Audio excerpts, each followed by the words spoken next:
Good evening. Welcome to Reflections on Hartland, first in a series of interviews from the towns of Hartland and, coming up, Granby.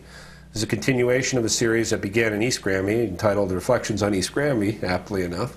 And as we continue this, we will move into the other towns in the Tri-Town Granby Community Television area and interview subjects that are mature residents of the towns that they live in and share their stories of their lives and their reflections on their hometowns. It's a continued pleasure to do this, and we hope you find it as interesting as we do as we move out into the other towns and find the stories that are out there. My name is Mike Malloy, and I'll be your host this evening. Today's guest is Alfred T. Lilliendahl, born on March 14th, 1919, a 91-year-old resident of Hartland, moved to Hartland in 1936, a 74-year resident of Hartland. I'm sure I'm going to make the mistake of calling it East Hartland and Hartland, but we'll explain that in a minute. It's all the same. Same town. And it's a pleasure to have you here with us tonight, Al. Thank you. Why don't we start with the basics, which we always do. You were born on March 14th, 1919, as we said. You were born in Brooklyn, New York. And why don't we start by could you share your parents' names with us? My father was William Daniel Lilliendahl. Okay. He was a doctor. Mm-hmm. His office, 42nd Street in New York. Great. Was that as busy a place then as it is now? Excuse me? Was that as busy a place then as it is now? I believe so. That's probably quite a long time ago. Well, when I was a little kid, we used to go in, we lived out in the country, and we'd go in on the train. Okay.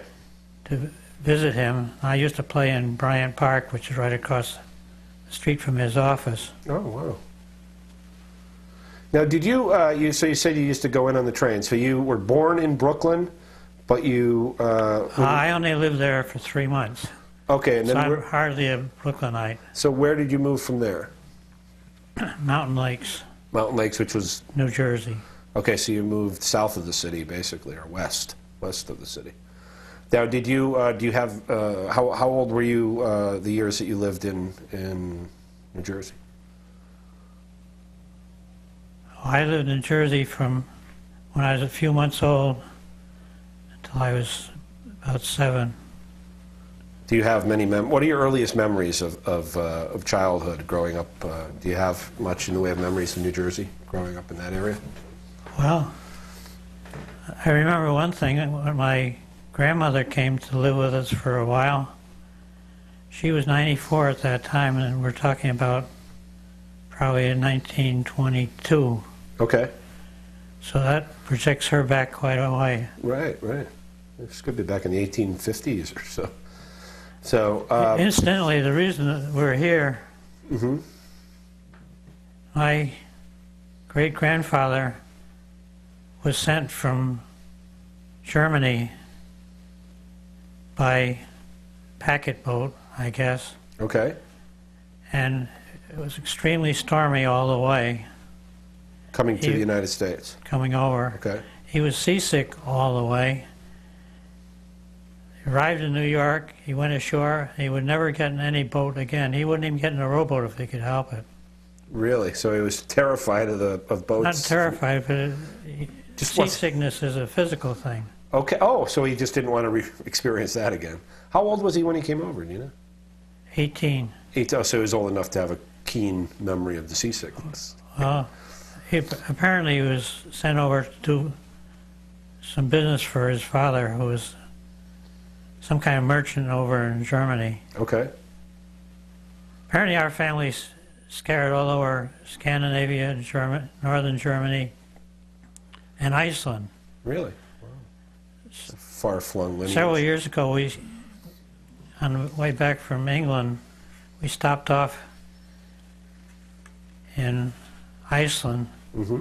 And as I did whenever I went in a European city, I would look in the phone book, see if there were any Lilliendahls. Right. I found a flock of them in Iceland. Right. I found an Alfred. Really? this concerned me Right. because my family was still in the States. But anyway, Right. I wrote a letter. I took the address down from the phone book, and when we got home, I wrote a letter to an Alfred Lilliendahl in Reykjavik, and he wrote back assuring me that my father didn't have anything to do with it. His branch of the family went back to something like 1750 or... Right, right. It was quite a connection between Iceland and the Scandinavia. Relieved our minds on that one. Right, okay. You thought maybe your father had stopped in Iceland on the way over? Well, he stayed there for the better part of 4 years. Oh, did he really? So there was... Because he had rented or bought some whaling ships, Mm-hmm. and he was trying to get quite a bit of oil to pay for his ships. Mm-hmm. I think he had 4. They were big enough to go whaling, but they weren't very large ships. Okay. And he was also using a gadget that he invented that is similar to the present-day bazooka to harpoon the whales. Oh, okay. And it was very successful. The trouble was, there are different kinds of whales. There's one that the whalers call sinkers. Right. And the ones around Iceland apparently are sinkers. So if you shoot them, you don't get them So back. he'd shoot them, and they'd die so quick that they would sink before he'd get to them, put a rope on them to tie them to the mothership. Right, right. So it wasn't making much money on the sinkers. But No. you said he was a doctor. Now what he was This is prior? my grandfather that did Oh, your it. grandfather. Okay, I'm sorry. I'm sorry. Yep. My fault. So your grandfather came. So your father was born in My father was a doctor. the United States. With Yes. your grandfather. Yes, he was Your born in... grandfather was here. Yeah. Okay, so you're growing up in New Jersey, and how do you end up getting from New Jersey? Where do you go from there? I guess I should ask. Connecticut. Right to Connecticut. Where'd you move in Connecticut? I lived in Bridgeport. Okay, and your father was employed as a doctor there also. No, he was dead. That's why. Oh, he had passed I away. went to live with Okay. an uncle. Okay. So you went to live with an uncle, and then what are your memories of Bridgeport in that era? Well, I went practically all the way through elementary school there. Okay. That was a fairly big city then. Oh, yes. It had quite a manufacturing base at the time, and I remember the biggest snowstorm I've ever seen was in the winter of '36, I think. okay. And no, I take that back. It was '33. Right. I went to bed regular time. It was snowing lightly like the one we had this morning, just a dust on the ground. Right. During the night, I could hear a train whistle. The train tracks were probably about half a mile away, but the whistle kept going and going and going for maybe an hour. Well, I didn't think too much of it. Being a kid didn't bother me really. Right. The next morning, I got up to go to school. I looked out the window, and I should have known better because it was dead silent outside. We'd had 28 inches of snow. Wow. Stopped the train in its tracks, huh? Stopped everything. Right. Right. The trains, the trolleys, the cars.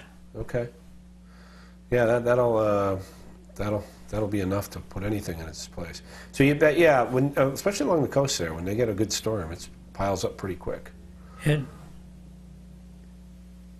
For 2 weeks after that, we had 0 every day. Really? Long Island Sound froze so far out that the wild ducks came in big flocks, of course. Right. They couldn't get to the water, or if they did, they'd find a little opening, and the whole flock would get in and go around the circle. Okay. And they actually kept it from freezing, but they still were starving. Right. The city of Bridgeport sent dump truckloads of stale bread and save- dumped it out on the ice around these holes. To save And the the ducks would come up on the ice Really? and feed on the bread, and it saved many flocks It's fascinating. of ducks. So you were still in Still down just in Bridgeport. We haven't got. Yeah. So but you were in You went through elementary school, and you were in like into middle school, I guess, at that point, right? You went to. What are your memories of the schools in Bridgeport? They were a pretty diverse group of people there, or was it? What are your? Well, Bridgeport's a big city. It is. Yeah, I can imagine. Yeah. You had quite a mixed It group of has people. 2 or 3 high schools, and I don't know how many elementary schools. I went to Black Rock School. Okay. And so from there you came directly to Hartland?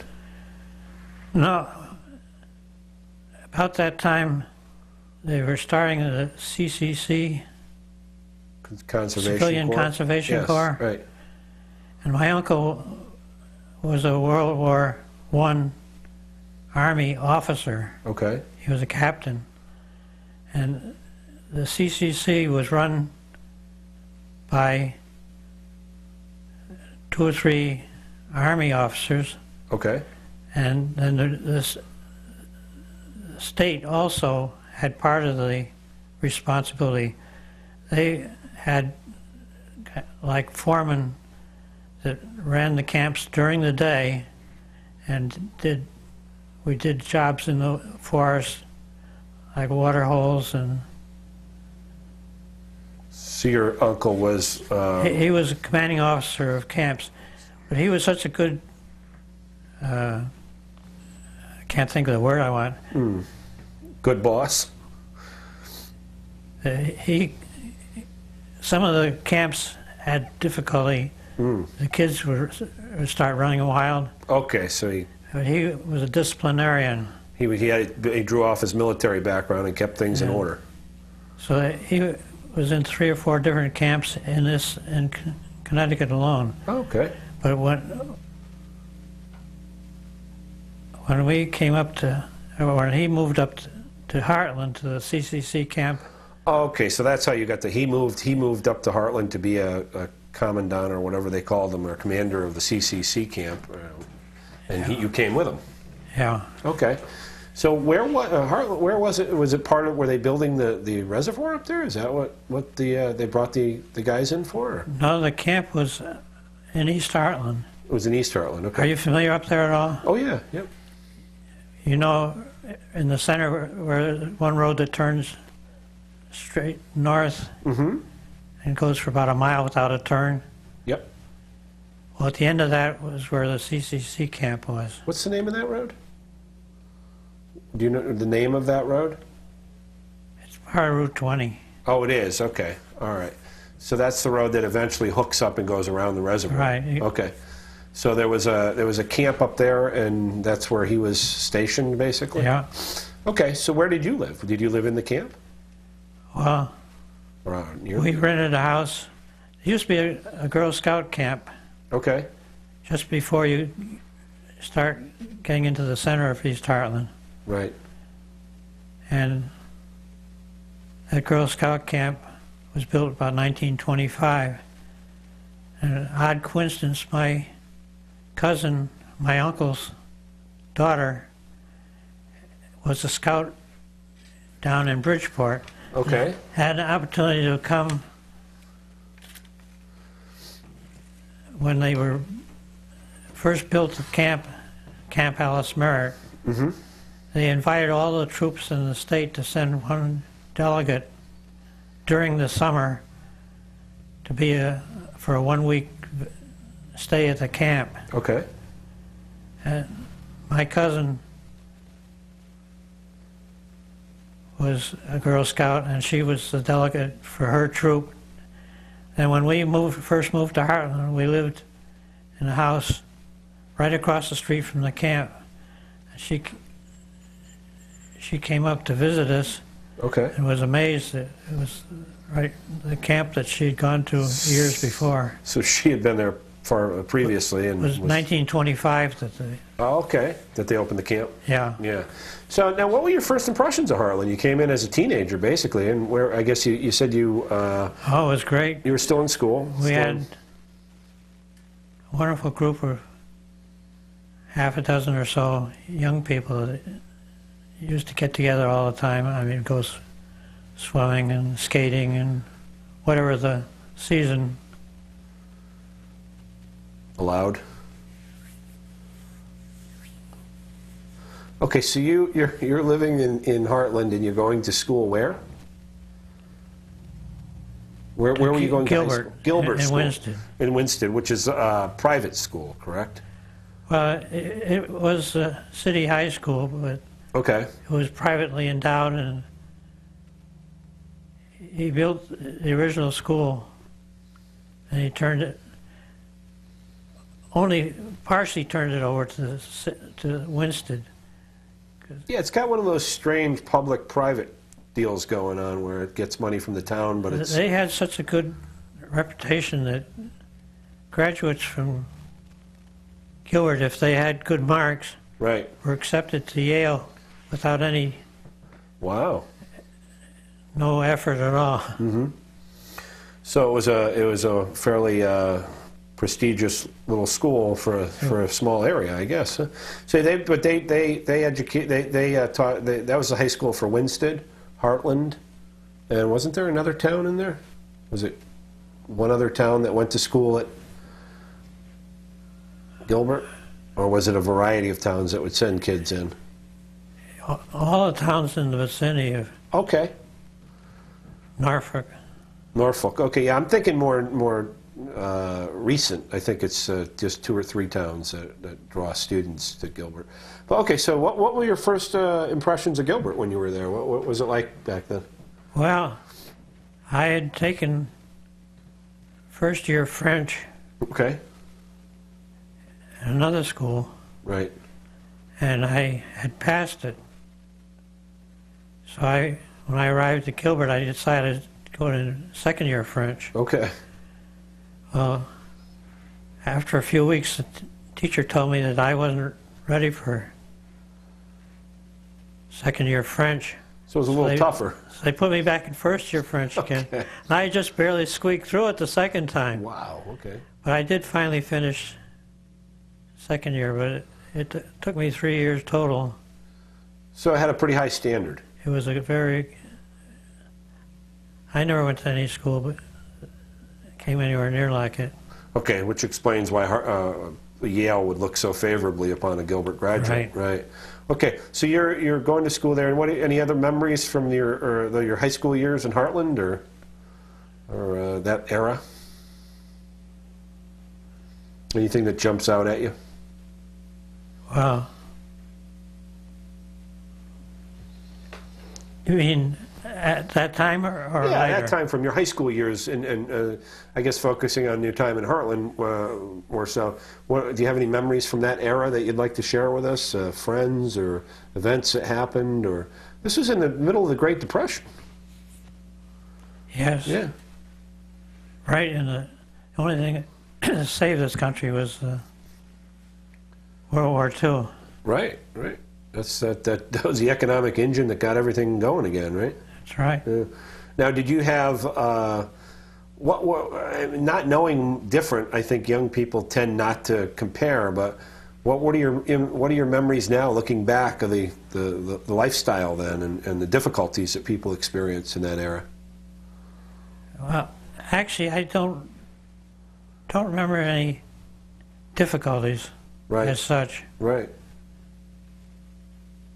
I guess it's all relative. If Living with my uncle, of course, that was a good job because he got officers paid to do that. Okay. So. Now, the men working in the camps, they were unemployed from all over the area, right? I mean, those were just generally... Most of them were teenagers. Oh, they were, okay. Or late teenagers. Okay. I think you had to be 18 in order to... So people that had graduated school and just couldn't find jobs, so they made work for them. Right. When World War II started, they all had jobs. We used to have... I had a lot of friends up there, and we used to find a way to... We'd borrow one of the family's cars and go on long trips. One time we went to Florida, over to Louisiana, up to Chicago and back. Wow.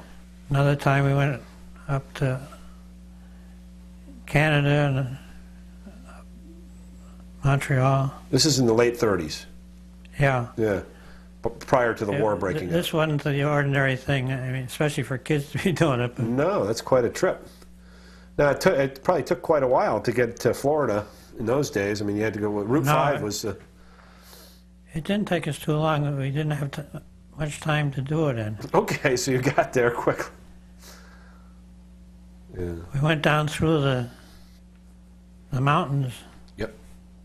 In Virginia and North Carolina. Okay. And what they call the Skyline Drive. Blue Ridge Parkway. Blue Ridge Parkway. Yeah, that's beautiful. Yeah.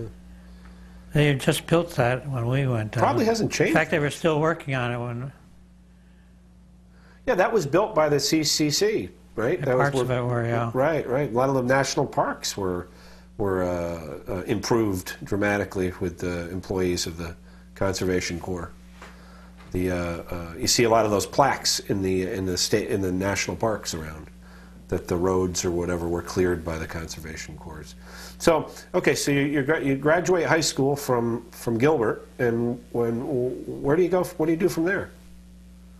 Well, at that time, Pratt & Whitney was beginning to gear up for...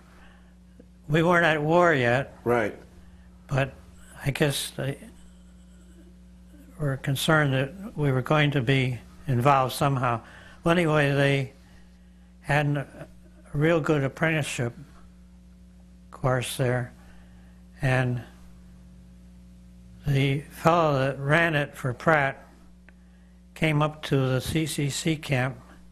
My uncle had him come up to talk to the CC boys, telling them that if they were interested in trying to get into the apprenticeship course, that he would arrange for them to finish their time at the camp quickly so they could go to Pratt. So he was trying to do some job placement, get them out into the workforce. And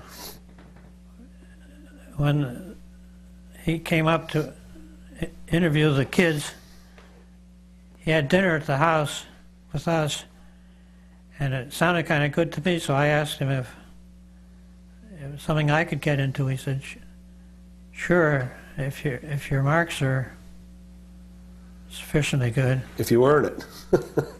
So I worked at Pratt for but I was an apprentice there. And an apprentice has to work 8,000 hours to become what they call a journeyman. Okay. And that represents quite a few years. Yeah, that's cool. But being in the wartime, we were working 6-day weeks and 10-hour days. Okay. So I finished my apprenticeship about a year and a half quicker than it normally would take. Right. So then I worked in the tool room the rest of the time until I... So you were a tool maker? Well, even after I finished the apprenticeship, I was a tool maker, yes. Right, right. Which is a pretty involved job. It's a pretty skilled job. It's not, you don't just jump into something like that. Well, as apprentices, they had us work in just about every department in the place. Okay. The office and down on the floor, too. Yeah, they used to do that more so. They wanted you to be proficient and understand the whole process. They don't really invest as much time in that as much anymore, I don't think. But so you didn't serve in World War II because you were employed in a... No, I got the proverbial letter from Uncle Sam. Right. I was all ready to go. Yep. Gave it, I think it was a 10-day notice I got. About 3 or 4 days before I was ready to leave, the boss came over to me and said, "Forget it. Your job is more important here than shooting somebody." Yeah, yeah. Well, they had a lot of people that got deferments based on what did they call it? There was a name for it, like necessary jobs, basically.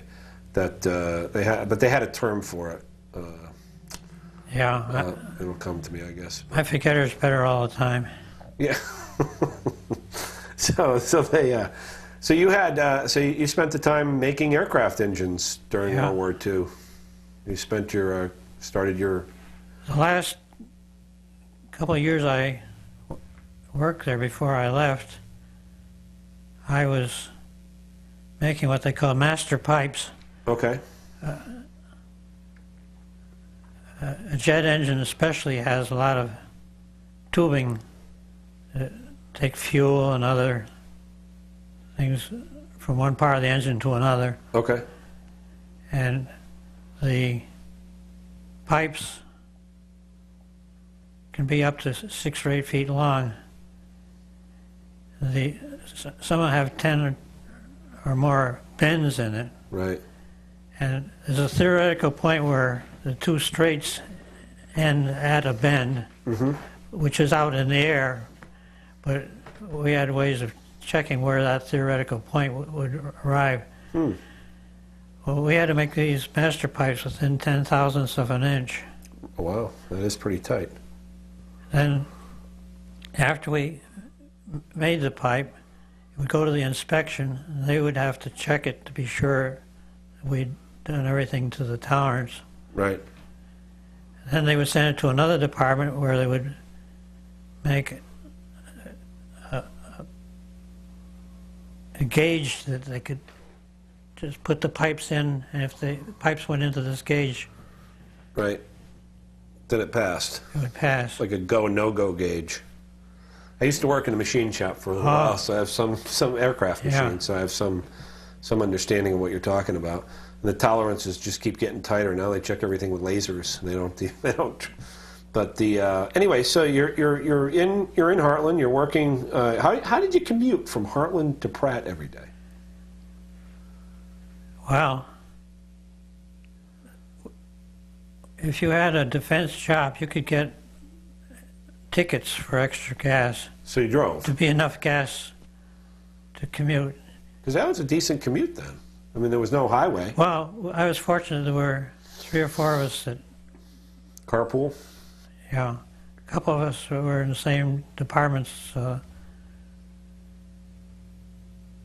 long did it take to drive from Hartland? This is a strange question. How long did it take? Well, I'll tell you, there wasn't any traffic. Wasn't any? Oh, that's true. So you were just humming along the back roads. Right. And, yeah, so... But we had to go... In those days, there wasn't no interstates. Right. We had to go in through Hartford. So you went down to 44 and then across? No, we used to go through Granby and Bloomfield. Okay, so down what was 189 and 187 there? Yeah. So you come into the center of Granby and then go south right and then into across? We'd go right into the city. Yeah, because there was no bridge north of the city. You had to cross in Hartford. Right. Yeah. So okay, so you're working at you were in your late teens, early 20s, and you're plucking away at Pratt and Whitney. And how did you meet your wife? Well, she was one of the group here in East Hartland. Okay. Her folks had a summer home, which is still, that's where we're living now, actually. Mm-hmm. It wasn't very big at first, but when we took it over, we added on rooms and put in furnace and made it. So When you say a summer home, where was it? Was it just a summer home in the forest, or was it on a pond, or? Well, that's another thing. You go up there now, and it's all all woods. Right. When we moved, excuse me, when we moved up to our present home there, we could stand in the front yard and see the Travelers Tower. Wow. Most people And have we could no look off conception to the of that. north Yep. and see Springfield and Mount Tom. Really? Wow. So Hartland was just as cleared as every other town around here for farming. Well, it was beginning to forest up, but there were Okay. large areas of it that were still open. Wow. Most people have no conception of that, you know. That is, we've talked about that on previous programs, of how truly cleared the land was. Yeah. That the majority of Connecticut was deforested and farmland, and there were sweeping views that you don't really see unless you get into a high perch anymore. You know, certain points you still get an idea of what it looked like, but you could see. I've seen photos from those days where you could see long distances. But I'm still kind of blown away that you could see the Travelers Tower from Hartland. Have you ever been up Mountain Road? In Hartland? No, in Granby. Oh, in Granby, yes, yep. Well, you know where you can see off. Yep. That's the type of view we used to have. Wow, that's amazing. Not quite as good, but Similar. we could see the same things you can see from up there. Okay, so you'd explained something before we came on, that you were talking about the name Hartland. You had some information on the name of the town Hartland where that came from. What was that? Well, they ran out of space in Hartford, Right. and they had these wealthy landowners that were entitled to more land, but there wasn't any land available in Hartford. Okay. So they had this piece of land up on the hills. It's about, I think, 5 by 7 miles, something like that. Or maybe a little. But anyway, they divided up that land into roughly 400 acre, Estates. which was a good piece of land. I guess so. So the whole town was chopped up into 4 or 5 sections and given to these people to Well, I think parts of the town, the lots were smaller, but Okay. most of the land went to those big. So what you're saying is, as they were developed, as Hartford became crowded, and you're going back into the 1600s at this point, right? Or 1700s? Do you know when Hartland was founded?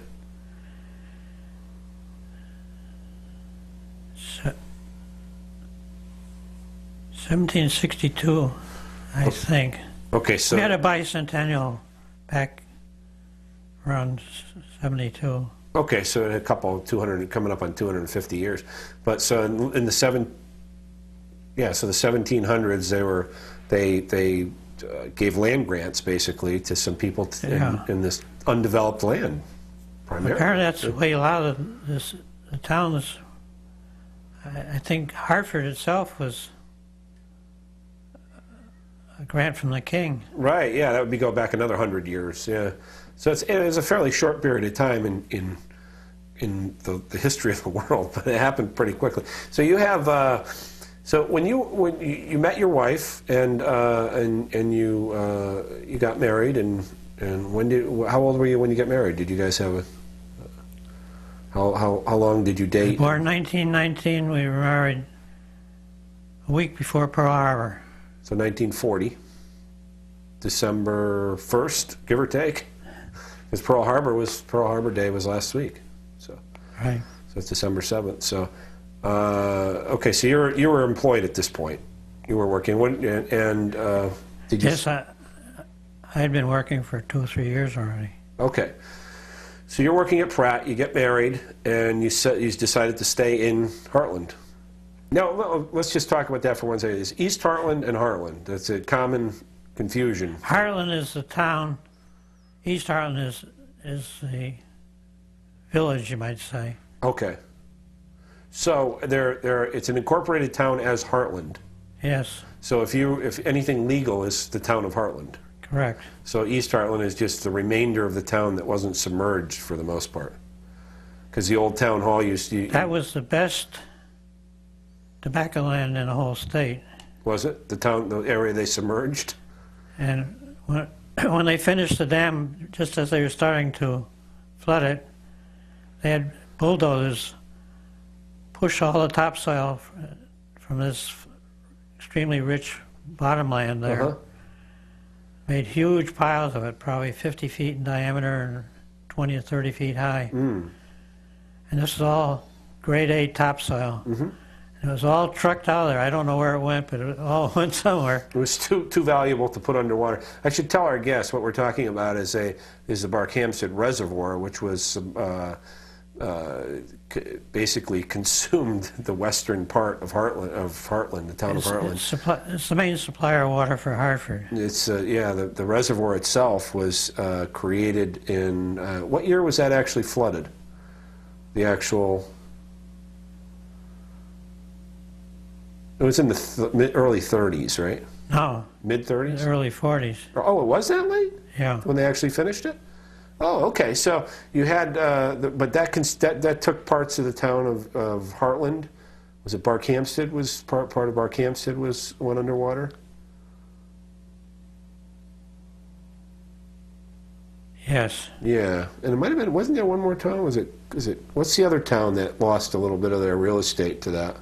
On the other side of the reservoir.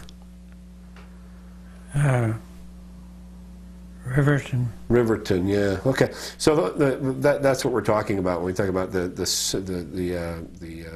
part of the town being submerged. But that was a pretty large part of Hartland, or pretty good, quite a few acres that were actually submerged. Well, the northern end of the reservoir is right at the Massachusetts state line. Right. And where the dam is, I would say it must be nearly 10 miles. So you can remember the town prior to that area being flooded? Oh yes, we used to. First time I voted was in the town hall, which was 40 feet underwater now. Okay. So that was the whole Route 20, instead of going around to the north like it does now, right, used to go straight down and up the other side, very steep. People, when they would get a new car, would go up there to test and see if the brakes worked. See how well it would do. That was a good car that could go up there. Oh, go up the hill, right. So you had so after they flooded, that was a traditional center of town that they put underwater, basically. Yeah. So okay, so what was the impact on the town that you remember? Was there where did those families go? Did they stay in town? Did they move? Surprising number of them managed to stay in town by either building or. Of course, there were houses already in town, so they were able to move into those too. So being that it wasn't such a huge town, they were able to disperse through the rest of the town for the most part. Because they were compensated in some way, right? I mean, back in 1800, the population of Hartland was much larger than it was at the time they were putting the dam in. Interesting, yeah. And from 1900, I think, was the low point. Okay. And from that point on, for one reason or another, the population started growing again. Okay. Cut down to 300, I think. In the early 1900s? And wow. It took it a long time to get back up to 1,000. Really? Don't ask me what the population is now. I'm not sure what. I think it's up nearer 2,000 now. Right. So did you have children? Did you have any children with your wife? We have 4. 4 children. And did they go to school they had an elementary school in Hartland? Or you want to share your children's names? We have an Alfred, we have a Thomas. Okay. We have a William. We have a Margaret, known as Peggy. So 3 boys and a girl.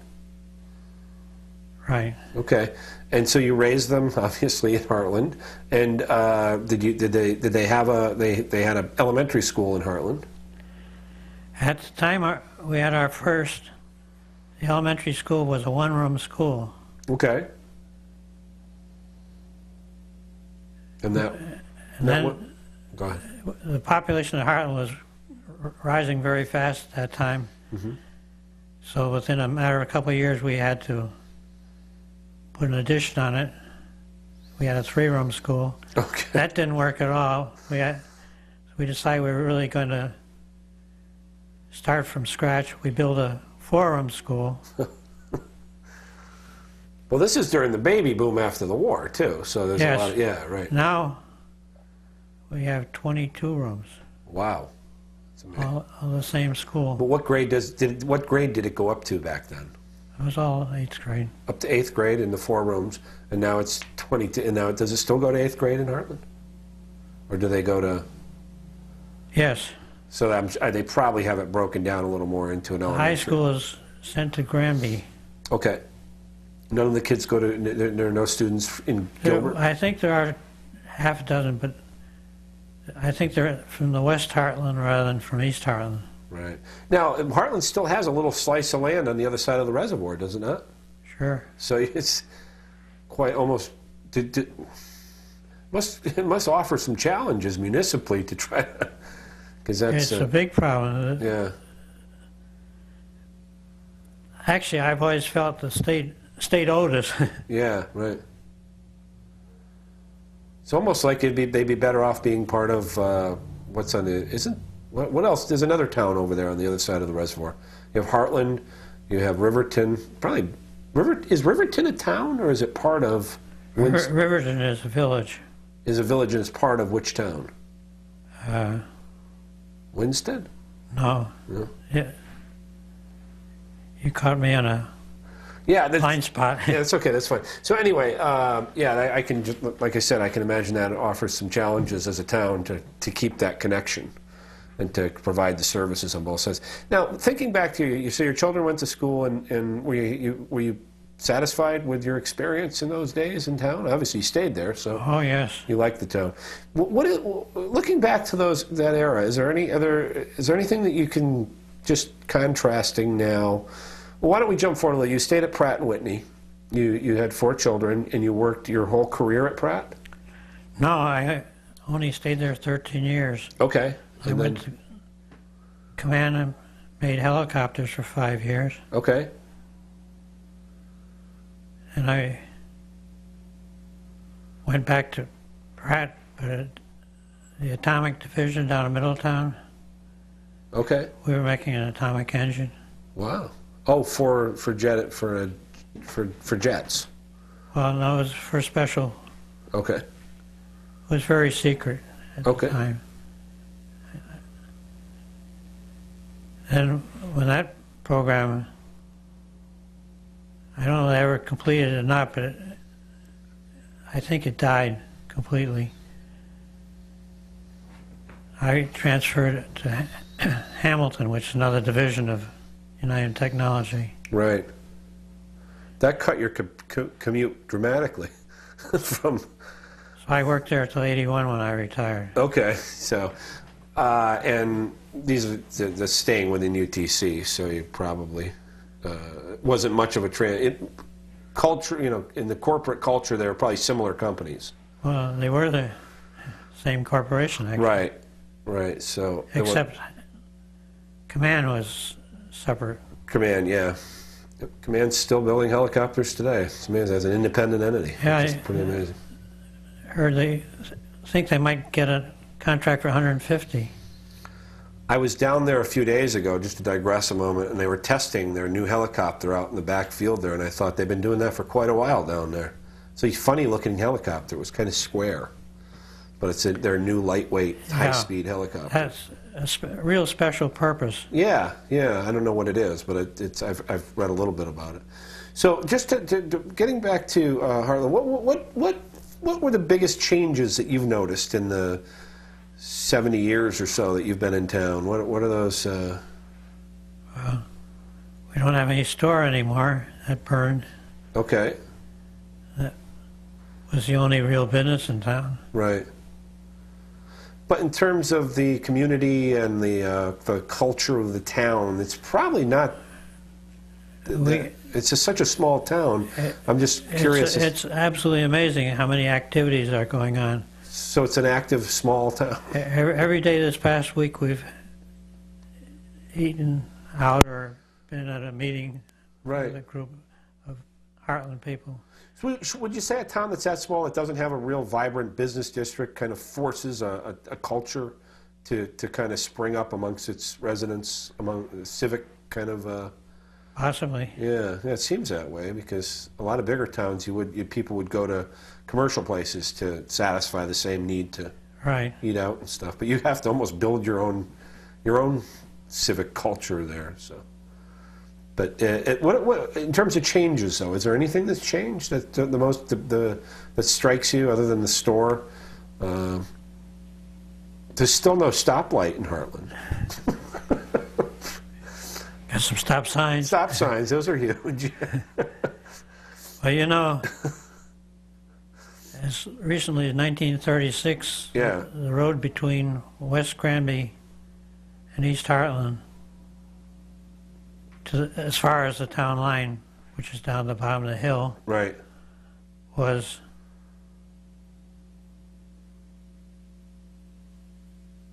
I'm having a mental blank. No, that's fine. Yeah, yeah.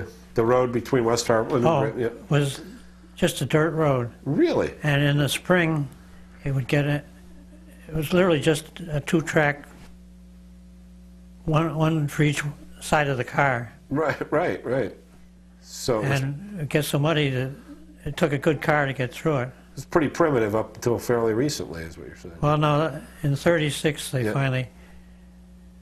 And Mountain Road was a dirt road. Right. So until but was that common? I mean, in the rural areas back then. I mean, when I say fairly recent, I mean. Yes. But was it? When did they actually start paving roads? That must have. They really. Right around 1900, I think. Okay, so they actually did. Yeah, I guess in the big cities it was very common. Well, it wasn't until they had cars, because horses could make out okay, I guess, pulling the different wagons and stuff. Right. Yeah, the horse could plod through it. Probably give him better traction in the bad weather. Right? Okay, so we always try to ask a couple of quick questions of guests as we wrap it up here. One is, if you were to give advice to kids growing up today, is there anything that I mean, you must have grandkids, and or children of say a high school age today. What would the advice from your 91 years of wisdom be to in a soundbite? What would you say to a kid growing up today for advice?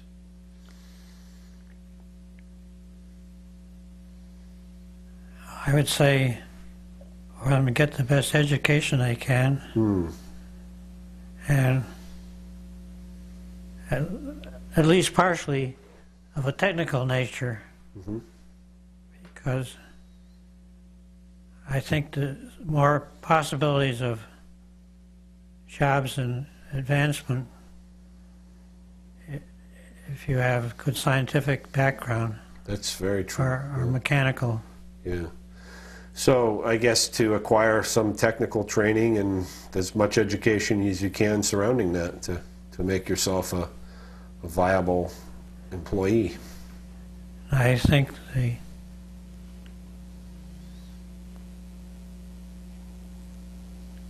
girls, if they have a family, should not have to work outside. It's a full-time job taking care of a family. And it's very rewarding. Excuse me? It's very rewarding too. If you should enjoy it. I think that so you're in favor of having a traditional household where the mom. Absolutely. Yeah. It's been a pleasure having you on here tonight, and I just for our guests, for our viewers, I'd like to thank them for joining us in our first interview of a Hartland resident, and we hope to continue this as a ongoing series and build on it and continue to share their stories. I will note that tonight we are going to interview our second Hartland resident right after this, and it's Al's wife, and we'll be bringing her on in a minute, so stay with us, and we'll get her in. So thank you for joining us tonight on Reflections on Hartland, and we can be seen every week at Friday night, 8 p.m. on GCTV Channel 16, and thanks for joining us.